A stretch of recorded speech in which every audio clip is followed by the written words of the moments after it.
Before having the desire to have a family, I was free. I had a group of friends and we went out and we did lots of great stuff. Quad biking, rock climbing, hiring a boat and going from beach to beach, camping, exploring the woods, saving up a bit of money and doing stuff. I had a great time, and that took sacrifice and planning and energy, and I was surrounded by like-minded people.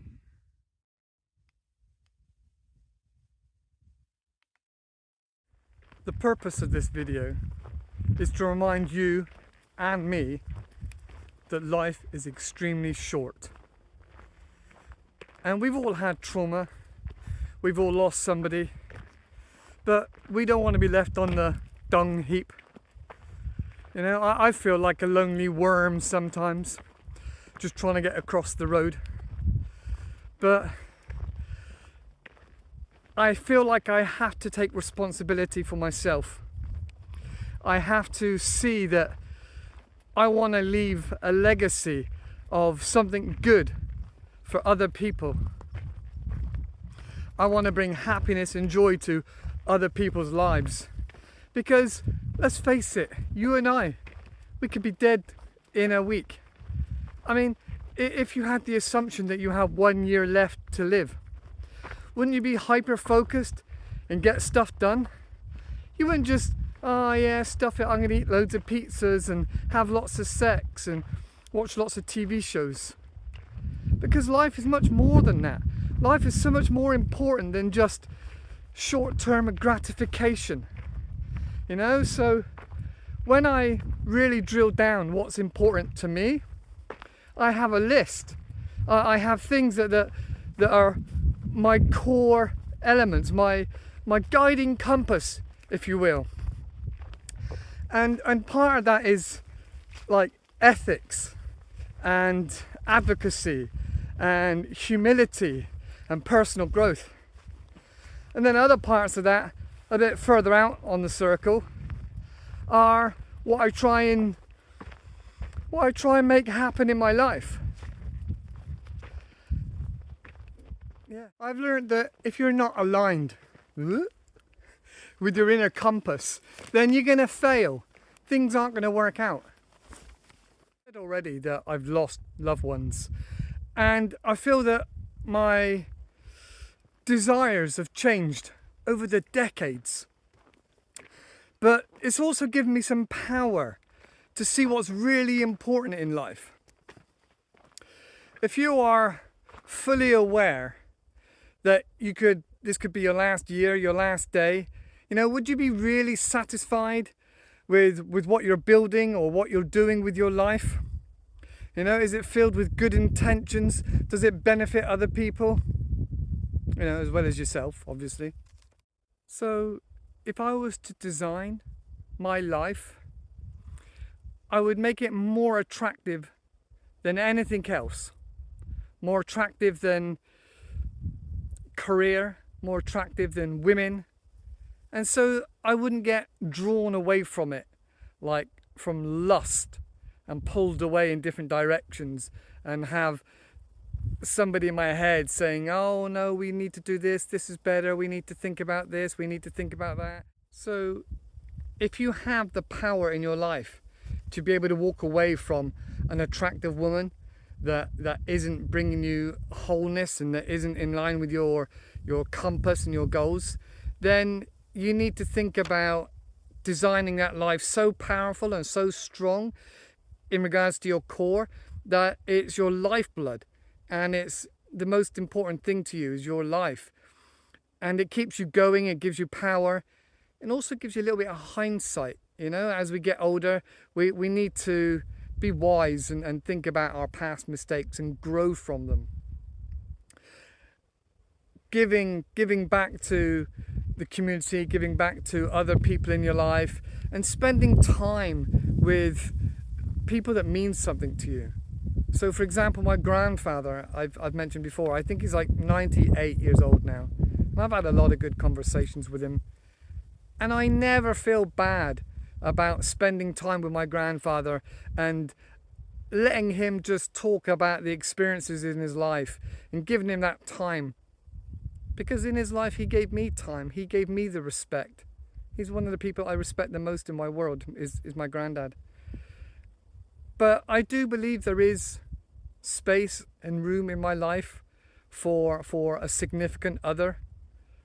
But that significant other would have to line up with my compass, my goals and my values, and be on the same wavelength, same page. So yeah, these things are important to me, and I hope these things would be important to you as well. Thinking about your lifeblood, where you want to go next, what you want to create and build, and how you can be above those distractions of short-term gratification. Food for thought, food for thought. And that's what I'm in the process of creating and designing, is my life now, with lots of fun, excitement, engagement, and what I forgot here, playfulness. Sometimes we easily forget playfulness, you know, passion, a bit of mystery and excitement. That's why sometimes just traveling with a backpack and no plan can be amazing, what the universe can give you in that respect. And nature, coming into nature and feeling authentic, you know, but also being aware that we have blind spots, we have biases towards certain theories, ideas and cultures, and to challenge ourselves in that respect. I read a book recently by Grayson Perry, and I think it was called The Descent of Man. That was a challenging book for me to read and comprehend and digest. Maybe if you're a man, you would read that book, and maybe comment below. Tell me what you think of it. But it made me scratch my head on more than one occasion and throw the book on the floor in anger and think to myself, are you a man or not? In respect to Grayson Perry. Very good to challenge ourselves, to find out what's real and authentic and where we are. But yeah, giving value to the world, being authentic, being with nature, giving back, having vision, being playful, having passion, having mystery, having excitement. All these are important elements in how I want to design and build my life for this next chapter. So yeah, if you got some thoughts on that, what's important to you, let me know in the comments below. I'd be interested to find out, because you are important to me. You, I want to be part of my life, and you, the subscriber, have only one life. I better move, there's a car coming. Car's gone now, car's gone. But it does make you aware of your surroundings and just take in what's around you, and keeping you present in the moment is very important as well.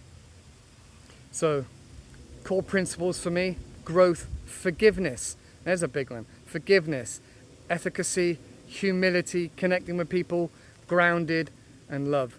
That's just a few of my core principles. But like I said, let me know in the comments what's important to you. What guides you in your way, because, you know, I'm connected to you, you're connected to me, and I want to know what's important in your lives. You know, I want us to strengthen this community and help one another, because you guys have helped me a lot already, and I appreciate that.